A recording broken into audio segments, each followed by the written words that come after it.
அவருக்கு எமது செம்மாந்த வீர வணக்கத்தை செலுத்துகிறோம். கண்ணிய தமிழர் காகிதமில்லத்தவர்களின் பெயரில் நெல்லையில் நூலகம் அமைக்கப்படும் என மாண்புமிகு முதல்வர் அவர்கள் அண்மையிலே அறிவித்தார். மாண்புமிகு முதல்வர் அவர்களுக்கு விடுதலை சிறுத்தைகள் கட்சியின் சார்பில் பாராட்டுகளையும் நன்றியையும் உரித்தாக்குகிறோம். அதேபோல நீண்ட நாள் கோரிக்கை தமிழக அரசின் சார்பிலே வழங்கப்பெறுகிற விருதுகளின் வரிசையில்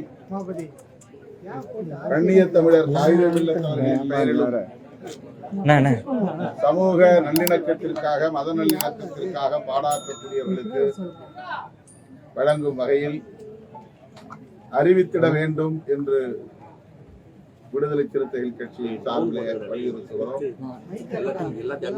அதை போலவே அவருடைய பெயரில் முத்தமிழறிஞர் கலைஞர் அவர்களின் பெயரில் பல்கலைக்கழகம் அறிவித்திருப்பதைப் போல கண்ணிய தமிழர் காகிதமில்லத்தவர்களின் பெயரிலும் பல்கலைக்கழகம் ஒன்றை நிறுவிட வேண்டும்,